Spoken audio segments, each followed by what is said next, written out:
E o assunto de hoje é as riquezas de Cristo, as riquezas da redenção em Cristo. Redenção, um termo que nós vamos estudar. Eu coloquei número 1 porque, obviamente, vai ter o número 2, que é a própria conteúdo do texto. Nós vamos ler o texto primeiro e, sem pressa, nós vamos entendendo essas verdades que têm a ver com a nossa salvação, que corrige uma série de erros que estamos sendo assaltados. Na verdade, o grande desafio é manter-se na verdade. O que falta para a igreja de Jesus do século 21 é discernimento da verdade, orientação na verdade. Razão pela qual estamos aqui no livro de Efésios, para nos ajudar a ter uma visão de Deus e sobre o que Deus quer e sobre o que Deus quer que a gente entenda com respeito à sua salvação. Vamos orar mais uma vez. Senhor, nesse momento em que vamos abrir a Tua palavra para ouvir as Tuas verdades, que o Senhor encha as nossas almas, nos dê discernimento, nos dê conhecimento, compreensão, sabedoria dessas verdades espirituais, que elas possam trabalhar nas nossas vidas pelo poder do Teu Espírito Santo, entendendo claramente quem nós somos, ou éramos, e entendendo claramente o que Jesus fez, entendendo claramente a verdade desse último hino que cantamos, Rude Cruz, o que significa a cruz, o que significa o que foi feito naquela cruz. Então, que o Espírito do Senhor nos conduza em toda a verdade, para a pessoa de Jesus, conforme o Senhor tem nos prometido. Oramos assim no nome poderoso do Senhor Jesus. Amém. Efésios capítulo 1, versículos 6 a 10. Efésios 1, 6 a 10. Que diz assim, que Ele nos concedeu gratuitamente no amado. No amado. Ele diz assim, no amado, versículo 7, no qual temos a redenção pelo seu sangue, a remissão dos pecados, segundo a riqueza da sua graça, que Deus derramou abundantemente sobre nós, em toda sabedoria e prudência, desvendando-nos o mistério da sua vontade, segundo o seu beneplácito ou propósito, que propuseram em Cristo, de fazer convergir nele, na dispensação da plenitude dos tempos, todas as coisas, tanto as do céu como as da terra. Não necessariamente, hoje pela manhã, eu vou explicar os detalhes do versículo 7 a 10, mas eu quero explicar e começar aqui explicando sobre o conceito da redenção. Uma das maiores blasfêmias que temos em relação à palavra de Deus, é a tentativa de um ser humano produzir a sua própria salvação. É uma grande blasfêmia, é uma grande mentira, é um grande erro, segundo a Bíblia. Nenhum de nós podemos fabricar nossa salvação, segurando, por exemplo, nas boas obras, segurando na religiosidade, segurando na moralidade. Não. O texto de Romanos capítulo 3 é claro para nós quando diz que todos pecaram, todos indistintamente. Somos pecadores culpados diante de Deus. Se você conhece o texto de Romanos 5, apóstolo Paulo, a lista que o apóstolo Paulo dá do pecador é terrível. Chama os pecadores de fracos, chama os pecadores de ímpios, chama os pecadores de pecadores, chama os pecadores de inimigos.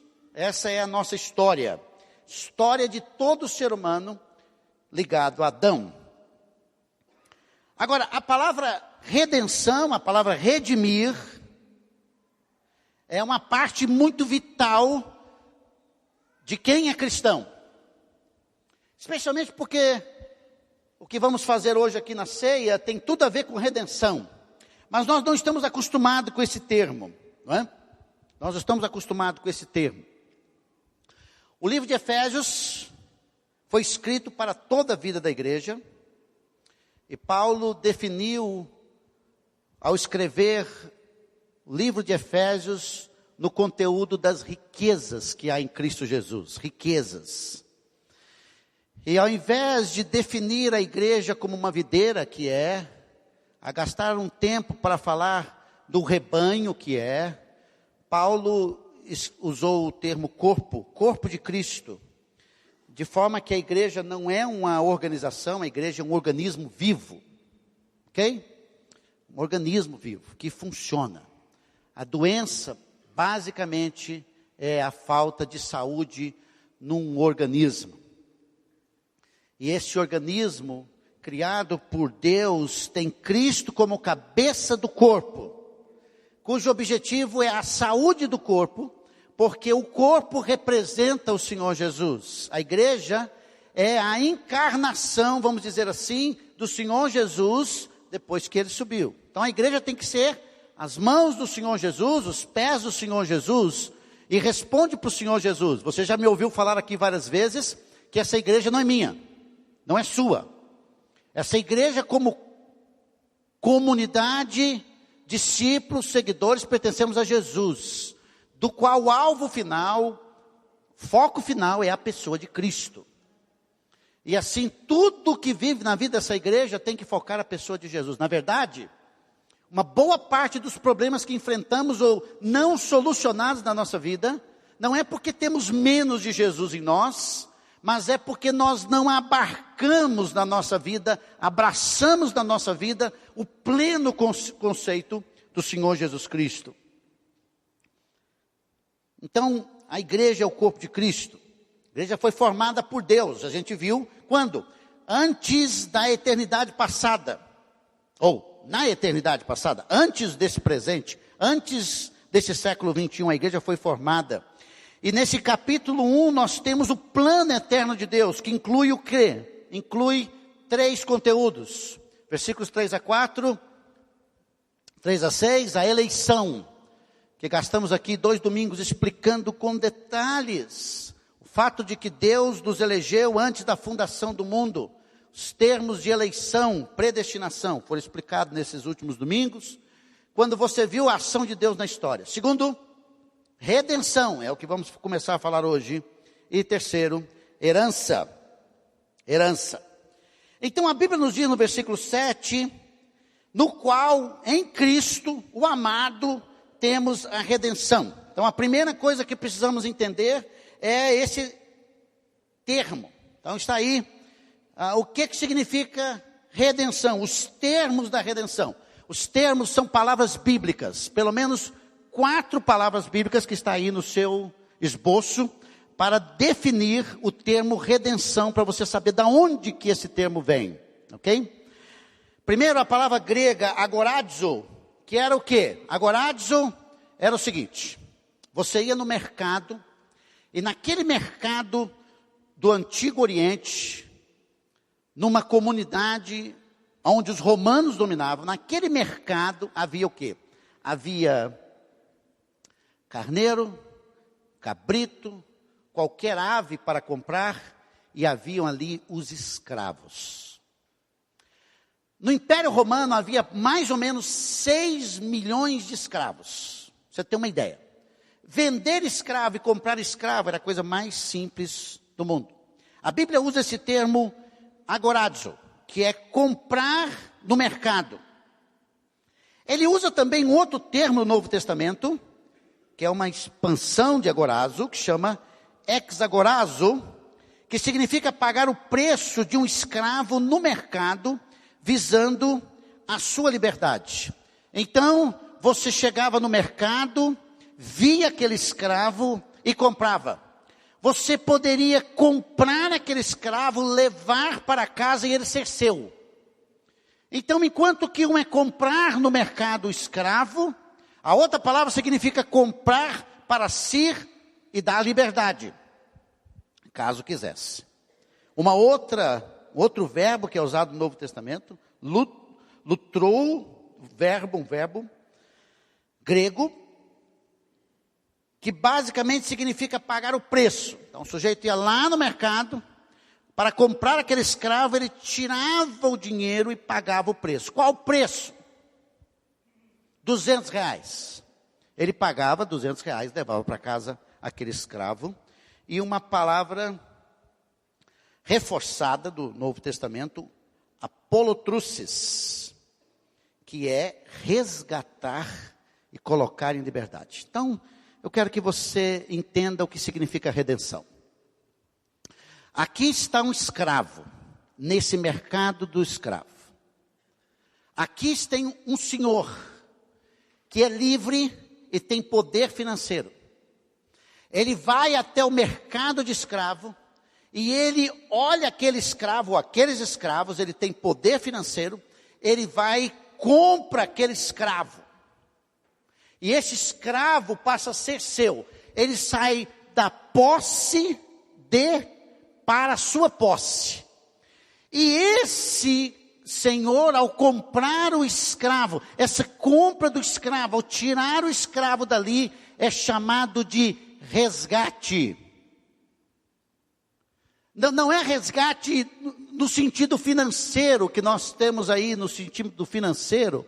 O Joaquim sabe disso, porque trabalha na Caixa Econômica. O Clésio também. Não é você pegar o dinheiro que está lá e trazer para casa. Não é isso que a Bíblia fala de resgate. E o negativo, que o cara foi roubado, né?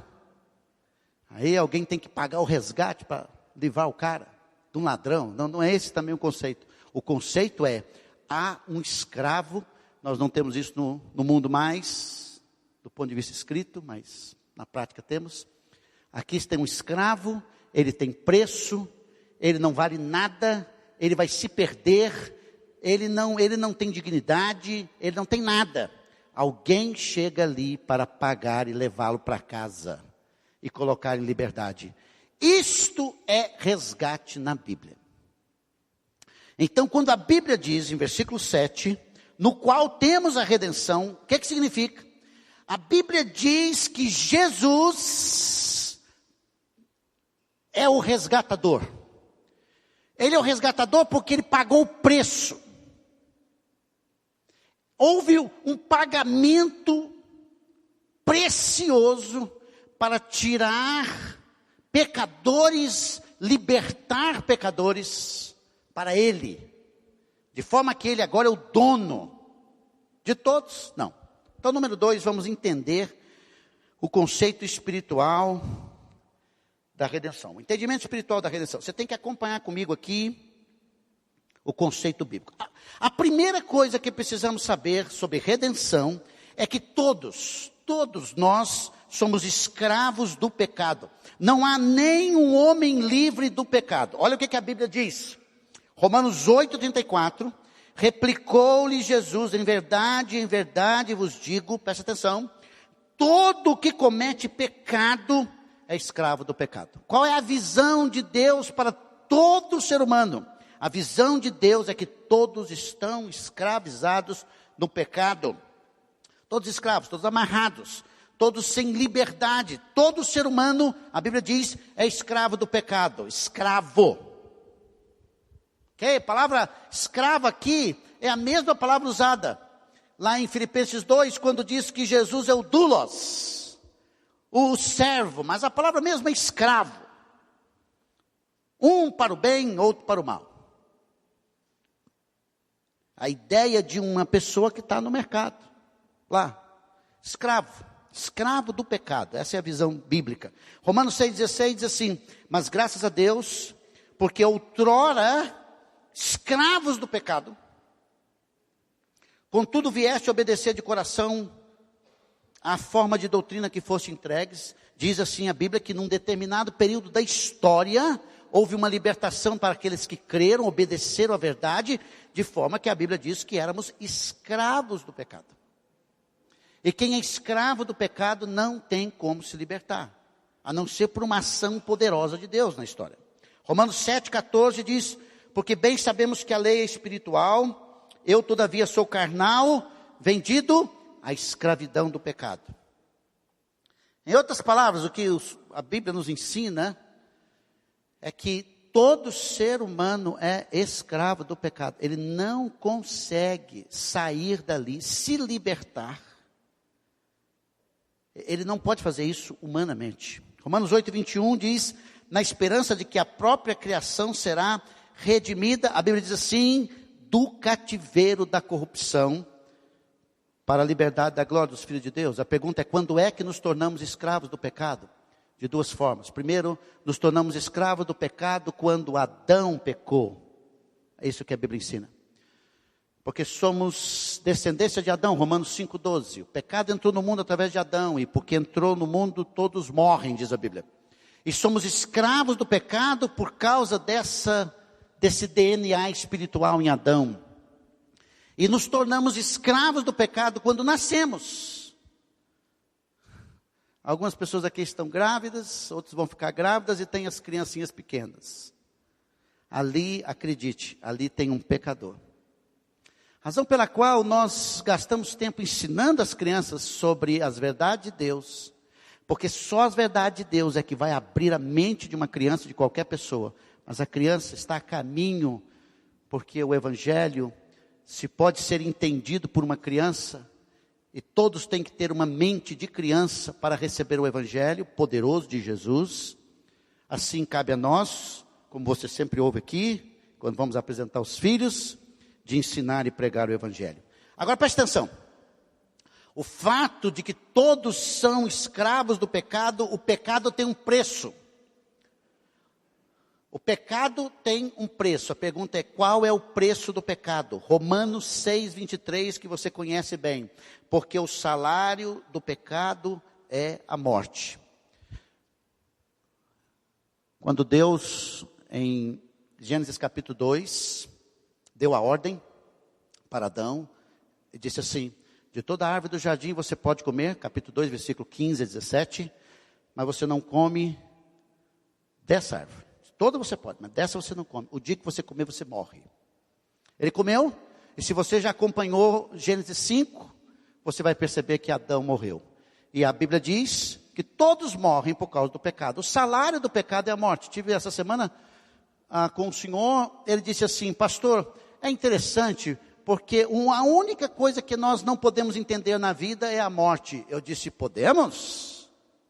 Expliquei para ele em mais ou menos uns 30 minutos sobre como é que a morte chegou à raça humana. A Bíblia diz bem claramente que porque o pecado entrou, os homens estão escravizados ao pecado e o salário do pecado é a morte. Ezequiel 18:4 diz assim, eis que todas as almas são minhas, como a alma do pai, também a alma do filho é minha, a alma que pecar, essa morrerá. Então por que morremos? Por que todo ser humano vai morrer? Por que é uma coisa certa você comprar que vai fazer uso, uma cova? Porque todos vão morrer. Todos vão morrer. É o que a Escritura diz. Então veja a situação do ser humano. Todo ser humano, pecador, escravo no pecado e debaixo da morte. É desesperador, queridos. É desesperador. E pior, eu estou no pecado, eu sei disso, não posso fazer nada. E agora? Deus me vê como pecador, Ele diz que sou pecador, eu sou condenado. O que eu faço? Aí você descobre na Bíblia que ninguém é capaz de fazer nada. Quem fez? Deus. Aonde? Ou em quem? Em Jesus Cristo. Veja, escute o texto. Versículo 7. No qual temos a redenção. Em quem? No amado. Hebreus 9:12 diz assim, não por meio de sangue de bodes e de bezerros, mas pelo seu próprio sangue, está falando de Jesus, entrou no Santo dos Santos uma vez por todas, tendo obtido eterna redenção. Preste atenção. Quando Jesus foi até a cruz, preste atenção, foi até a cruz, o que está acontecendo ali? Muita coisa está acontecendo. Quando Jesus foi à cruz, o sistema vigente era o sistema da lei. O que a lei dizia? A lei dizia o seguinte, que você, para aproximar-se de Deus, você tem que ir com um cordeiro sem defeito. Apresentar aquele cordeiro, você vai pôr a mão naquele cordeiro, identificar-se com ele, Levíticos 1 e 2. O sacerdote mata aquele cordeiro, rasga todo ele, derrama o sangue no altar, pega, limpa aquele cordeiro, tira todas as vísceras, joga aquele cordeiro ali no fogo e queima. É chamado de holocausto. No Velho Testamento nós temos duas ilustrações sobre derramamento de sangue, fora essa do holocausto. Um é a Páscoa, quando o cordeiro era morto 14 dias antes, e ele era preparado para o dia da Páscoa. Quando na primeira Páscoa o sangue daquele cordeiro foi colocado nas portas, de forma que o anjo passou, e na casa que não viu aquele sangue, o primogênito foi morto. E diz, e no Antigo Testamento nós temos o Yom Kippur, dia, Kippur, expiação, o dia da expiação. Quando uma vez por ano o sacerdote pegava um cordeiro limpo, derramava o sangue, pegava aquele sangue, entrava para dentro do Santo dos Santos, uma vez por ano. Dentro do Santo dos Santos estava a Arca da Aliança. Em cima da arca tinha uma tábua chamada propiciatório de ouro, tudo de ouro. Ele pegava aquele sangue e aspergia ali, em cima do propiciatório, e ele voltava. Com esse ato, cobria-se os pecados de Israel, cobria-se por um ano. Com o ato da Páscoa, lembrava-se de que Deus era o libertador. Com o sacrifício, dizia assim, eu sou pecador, para aproximar-se de Deus, eu estou fazendo a minha parte, como Deus me ensinou. Então havia um cordeiro, uma morte, um sacerdote. O que é o livro de Hebreus? O livro de Hebreus é para explicar para todos nós, que em Cristo, nós temos o quê? A libertação dos nossos pecados. Por quê? Porque João Batista olhou para Jesus e disse, eis o Cordeiro de Deus que tira o pecado do mundo. O Senhor Jesus na cruz derramou o seu sangue como o Cordeiro de Deus sem pecado. 1 João capítulo 3. E ao fazer isso ele pagou o preço do pecado. E se tornou aqui o Redentor. De forma que Deus só aceita agora, não mais a estrutura do Antigo Testamento, do derramamento de sangue de animais. Não. Aquele sistema acabou. Sabe por que acabou? Porque no dia que Jesus morreu, você está lembrado? A Bíblia diz que o véu do santuário, que era mais ou menos dessa grossura, rasgou de cima a baixo. O véu do santuário é porque lá no santuário tinha a Arca da Aliança que ninguém podia entrar no seu sacerdote. Quando aquele véu rasgou, todo mundo podia ver a arca. Agora há um acesso direto a Deus só por Jesus. Eu não sou sacerdote, queridos. Eu não sou. Você não vem até mim para chegar a Deus. Não, Apocalipse 1 diz que agora quem creu em Jesus são todos sacerdotes do rei, porque o sumo sacerdote não só deu a sua vida, mas ele ofertou o seu próprio sangue e abriu caminho para Deus. Por isso que a Bíblia diz que Jesus disse, eu sou o caminho, o acesso a Deus. Ele agora é o Redentor. Hebreus 9, 22 diz o quê? Com efeito, quase todas as coisas, segundo a lei de Moisés, se purificam com sangue. E sem derramamento de sangue, não há remissão. Então preste atenção. Se o salário do pecado é a morte, e Cristo não pecou, por que ele morreu? Agora presta atenção. Jesus morreu para pagar os pecados, para pagar o preço. Mas ele ressuscitou. Ele está vivo, queridos. A ressurreição de Jesus diz para nós que a obra que Cristo fez na cruz foi aceita pelo Pai, autorizada pelo Pai. Por isso nós dizemos que é uma blasfêmia ter, por exemplo, um outro intercessor, até Deus, ou outros intercessores. Isso é uma blasfêmia, segundo a Bíblia. Outra blasfêmia, segundo a Bíblia, é alguém tentar resolver os seus pecados pela sua bondade, pela sua justiça, pelas suas boas obras. Não. É só pelo derramamento de sangue, como diz esse texto. Sem derramamento de sangue não há libertação. Cristo fez isso. Hebreus 10:4 diz assim: porque é impossível que os sangues de touros e de bodes remova pecados. Eles só cobriam, mas não removiam. Veja João 1:29, texto que eu citei. No dia seguinte, viu João Jesus, que vinha para ele e disse: eis o Cordeiro de Deus que tira o pecado do mundo. De onde que ele tirou essa ideia? Ele tirou essa ideia de dois conceitos. Primeiro, conceito dos animais sendo mortos no Antigo Testamento. E Isaías 53, olha aí, versículo 4 a 6, diz assim: uma profecia sobre o Messias. Certamente ele tomou sobre si as nossas enfermidades e as nossas dores levou sobre si, e nós o reputávamos por aflito, ferido de Deus e oprimido. Aonde que ele levou todas as nossas enfermidades e dores?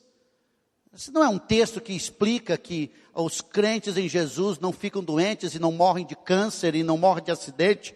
Nada disso. Nada disso. São dois conceitos. Primeiro, o seu trabalho messiânico, quando ele veio para curar realmente as pessoas, para dar o conceito mais amplo. Qual foi o conceito mais amplo? O conceito mais amplo da libertação dos pecados. Por que a gente sabe disso? Por causa do versículo 5. Ele foi traspassado pelas nossas transgressões. Aonde? Na cruz. E moído pelas nossas iniquidades. Aonde? Na cruz. O castigo que nos traz a paz, paz com quem? Com Deus, estava sobre ele. Então lá está o Senhor Jesus na cruz. Deus o colocou ali, diz que ele é ferido de Deus. Ali ele vai pagando o preço pelo pecado, para reconciliar o homem com Deus. E diz que pelas suas pisaduras, seus machucados, toda a sua dilaceração, vamos assim, corpórea, ele vai trazendo, vai sendo morto. Versículo 6. Todos nós andávamos desgarrados como ovelhas, pecadores, longe, cada um se desviava para o seu caminho, mas o Senhor fez cair sobre ele a iniquidade de nós todos. Nós todos o quê? Todos o mundo? Não. Em Cristo Jesus nós temos a propiciação para a salvação de todos. Mas não quer dizer que todos vão chegar a Cristo? Não. Mas ele é probabilidade, a possibilidade. Está dizendo assim, se alguém vai chegar a Deus, tem que chegar através de Jesus Cristo. Porque ele vai dar a sua vida na morte, na cruz do Calvário. Versículo 10. Todavia o Senhor agradou moê-lo, fazendo enfermar. Se você lembra da cruz, você lembra que o Pai não falou nada. E Jesus diz assim: Deus meu, por que me desamparaste? Está lembrado lá? Ele diz assim: quando der ele a sua alma como oferta pelo pecado. Você sabe como é que Jesus terminou a sua morte na cruz? O que ele disse? Ele disse assim: está consumado. Consumou. Consumou o quê? O plano de Deus. Então o texto diz que ele vai dar a sua alma como oferta pelo pecado. Ele verá a sua posteridade e prolongará os seus dias. E a vontade do Senhor prosperará nas suas mãos. Por causa dessa obra, muita coisa do plano de Deus será efetivada. Versículo 10. Versículo 11. Ele verá o fruto do penoso trabalho da sua alma e ficará satisfeito. Qual é o fruto do trabalho da morte na cruz? Nós que estamos aqui e todos aqueles que creram nos últimos 2000 anos. Esse é o fruto. A família, o corpo de Cristo formado. O meu servo, o justo, com seu conhecimento justificará muitos, porque as iniquidades deles levará sobre si. Por isso eu lhe darei muitos com a sua parte, com os poderosos repartirá ele o despojo, porquanto derramou a sua alma na morte. Foi contado com os transgressores, aonde? Na cruz, um de cá, outro de lá, está lembrado? Contado com os transgressores, 2 ladrões. Ele foi chamado de transgressor, sem transgredir, sem ser pecador, contudo levou sobre si o pecado de muitos e pelos transgressores intercedeu. Não há como, preste atenção, não há como Cristo ir no mercado e resgatar, se não houvesse preço. De forma, queridos, que Cristo é o pagamento, ou a morte de Cristo é o pagamento para a libertação dos escravos do pecado. Você olha assim, diz assim, o negócio era mais profundo do que eu sabia. Porque a gente canta sobre a cruz. A gente canta que Jesus morreu pelos nossos pecados. A gente canta, a gente fala, mas a gente não entende muitas dessas coisas. Hoje pela manhã você é reunido aqui para você entender a redenção, o preço que foi pago, para que eu e você pudéssemos ter acesso a Deus. Apóstolo Paulo diz assim, fomos reconciliados com Deus, por causa do sangue de Cristo, porque a cruz do Calvário é o pagamento do preço.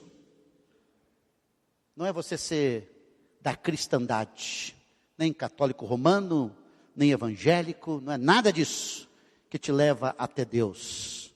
É o sangue de Jesus. Por isso que a Bíblia chama todos ao arrependimento. Por isso que a Bíblia diz assim, que você tem que se arrepender dos seus pecados. Porque você tem que ver que ali naquela cruz, Jesus tomou o meu pecado. Que ele derramou o seu sangue. Ele deu o seu corpo. E agora nós temos uma nova aliança. Jesus diz, essa é a nova aliança. Por que nova aliança? Porque não é mais a velha. Não é aquela dos touros, dos cordeiros, dos rituais. É porque agora, na aliança, na nova aliança, Deus se dá para nos redimir dos nossos pecados. Então, o que matou Jesus? O meu pecado, o seu pecado, porque foi preço de sangue, ele derramou-se na cruz. Estamos entendendo? 1 João 2,2, diz assim, e ele é a propiciação pelos nossos pecados, e não somente pelos nossos próprios, mas ainda pelos do mundo inteiro. O que significa isso? Significa que no dia que Jesus morreu, aquele véu foi rasgado, e Jesus com seu sangue, ele é agora tudo da lei, ele é a propiciação, aquele sangue que foi derramado em cima daquela arca, ele é a propiciação, que propiciou quando aquele véu se abriu, oportunidade e caminho para todos. Ele diz assim, não somente pelos nossos, os que creram, mas pelos do mundo inteiro, que significa que todas as pessoas têm acesso a Deus só por Jesus. Propiciou. Abriu as portas. Versículo 4, 10 de 1 João diz assim, nisso consiste o amor. Está vendo?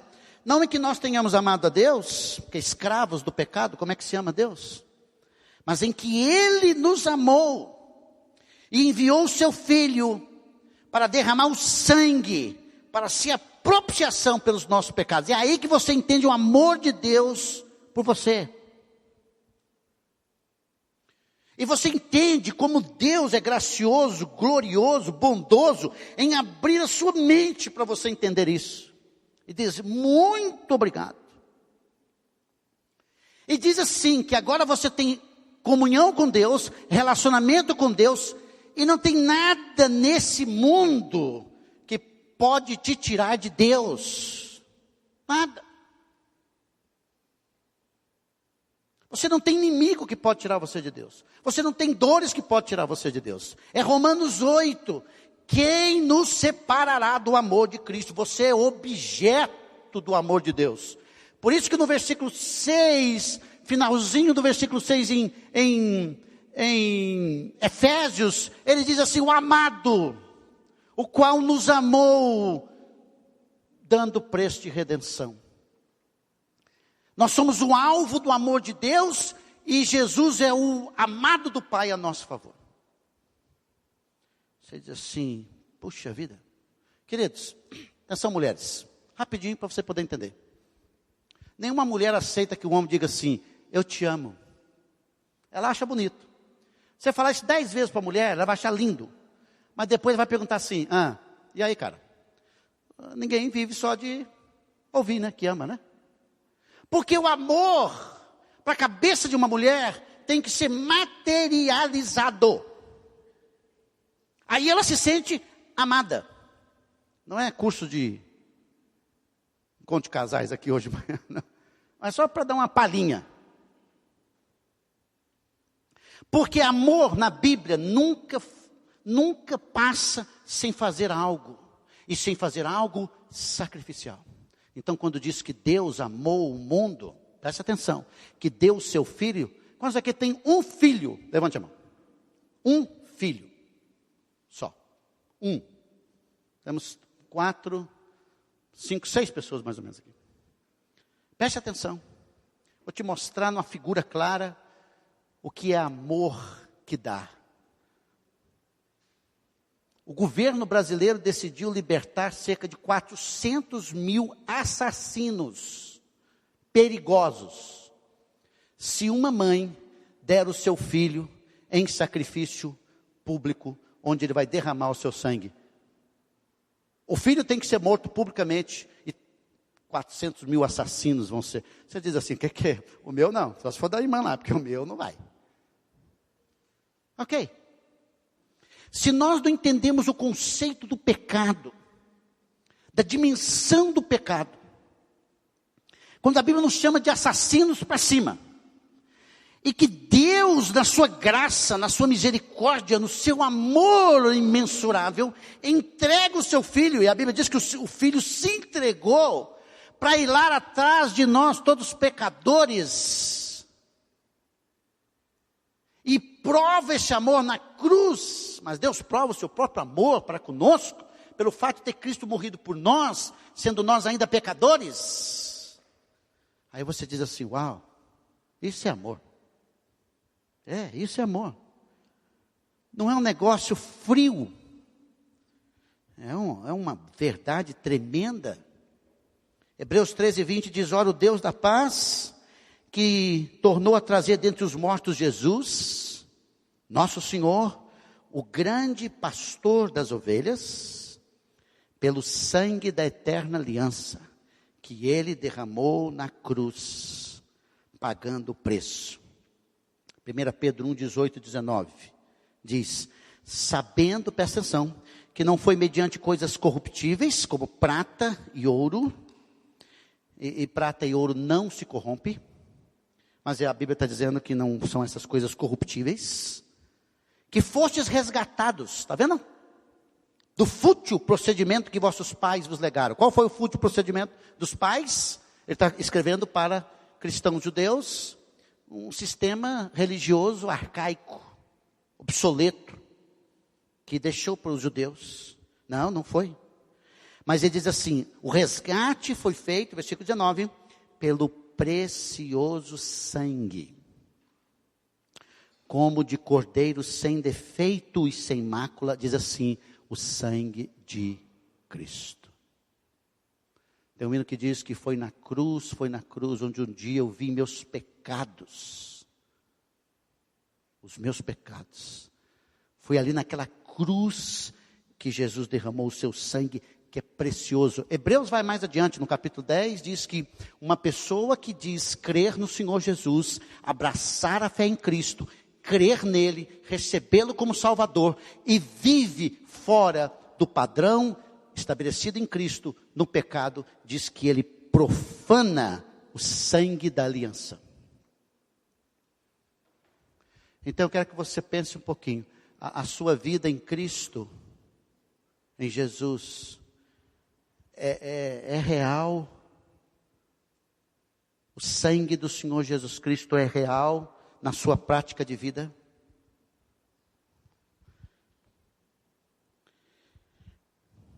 O salário do preço do pecado foi pago, Jesus pagou, ele morreu, pagou o preço para que o escravo pudesse se tornar livre. Veja Gálatas 5:1, ele diz assim, estou terminando: para a liberdade foi que Cristo nos libertou, permaneceis, pois, firmes e não vos submetais de novo a jugo de escravidão. Qual a escravidão? Da lei. Em Cristo somos livres. Gálatas 1:3 e 4 diz: graça a vós outros e paz da parte de Deus nosso Pai e do Senhor Jesus Cristo, o qual se entregou a si mesmo pelos nossos pecados, para quê? Para nos desarraigar deste mundo perverso. Por que deste mundo perverso? Porque o imperialismo do pecado é nesse mundo, segundo a vontade de Deus, do nosso Deus e Pai. Quem é de Jesus é de outro mundo. O apóstolo Paulo diz: buscai as coisas do alto, pensai nas coisas do alto e fazei morrer a vossa natureza terrena, Colossenses 3. Um dos grandes problemas do nosso cristianismo que falha é porque nós queremos imitar e viver igualzinho o mundo em nome de Jesus. Isso não é aceito pelo Senhor. Sua vida, suas palavras, suas atitudes, suas ações têm que ser coerente com Jesus. Ela é radicalizada em Cristo e radicalizada num comportamento que revela isso.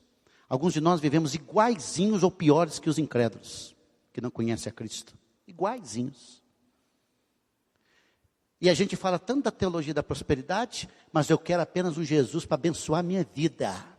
E nunca para dizer: Senhor, estou aqui para ser o instrumento do Senhor, a serviço do teu reino, para proclamar a tua palavra, e a minha profissão está aqui nas mãos do Senhor, para que o Senhor use para a tua glória. Estar aqui é meu casamento, é minha família, para a tua glória. Aqui está tudo para a tua glória, use a minha vida. Estou pronto a sacrifícios, por amor ao Senhor.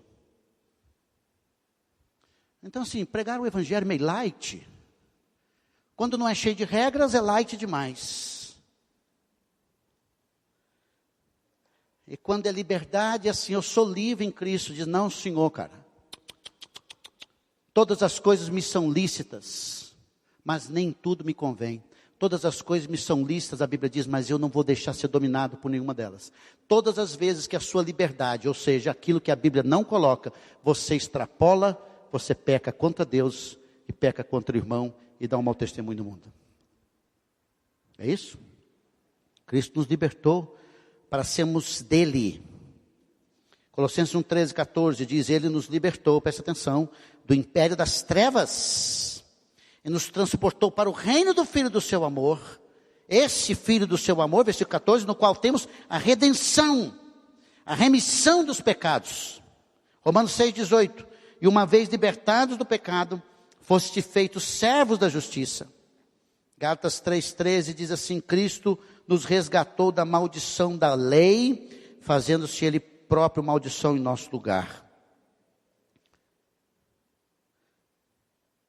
Deixe-me ler Hebreus 2:14 e 15, diz que: visto, pois, que os filhos têm participação comum de carne e sangue, destes também Ele, está falando da encarnação de Jesus, que veio como ser humano, igualmente participou, como carne e sangue, para que por sua morte, lá na cruz, destruísse aquele que tem o poder da morte, a saber, o diabo, e livrasse todos que pelo pavor da morte estavam sujeitos à escravidão por toda a vida. Então, se você não tem Jesus, se você não tem o sangue de Jesus sobre sua vida, se o sangue do Senhor Jesus não está sobre você, se Ele não lhe cobriu nenhum dia da sua vida, que você se arrependeu dos seus pecados, o dia que você se arrependeu, você está coberto pelo sangue de Cristo para sempre, não precisa de mais nenhuma cobertura, coberto.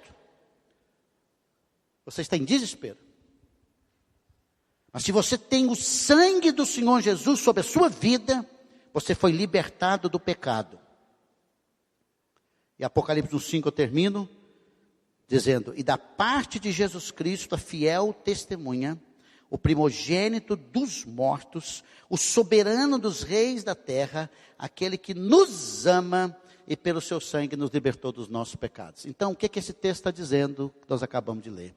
Jesus foi ao mercado de escravos, onde todos estavam escravizados, e ele pagou o preço para que eu e você pudéssemos ter a liberdade nele. E nos chama para ele, para ser escravos dele. Ele diz em 1 Coríntios, capítulo 6, não está aí, mas abra comigo lá para nós terminarmos. 1 Coríntios, capítulo 6, versículo 19 e 20. Quero terminar com esse texto e concluir com essa frase que está aí, depois eu termino os privilégios da redenção, na próxima oportunidade.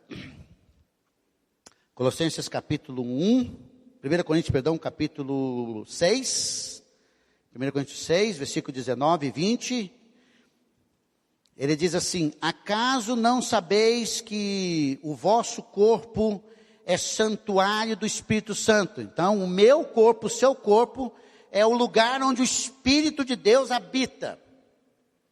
Então você tem que tomar muito cuidado como você cobre esse corpo.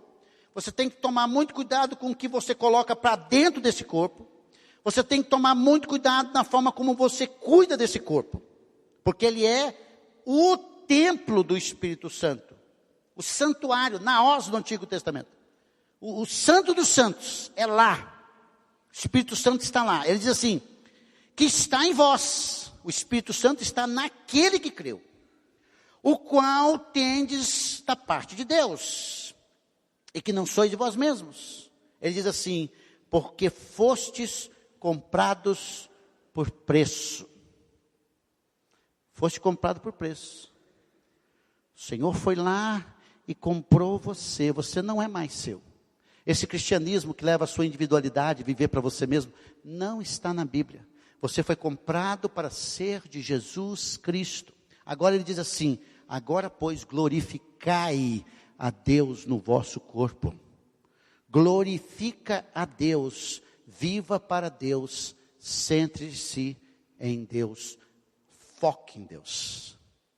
Hoje pela manhã, depois de ouvirmos sobre a redenção que Jesus fez, e o seu sangue derramado, fica claro para nós, podemos participar da ceia do Senhor, fazendo duas perguntas. Primeiro, houve um dia na história da minha vida que eu me arrependi dos meus pecados e vim a Cristo, reconheci os meus pecados e vi a Jesus.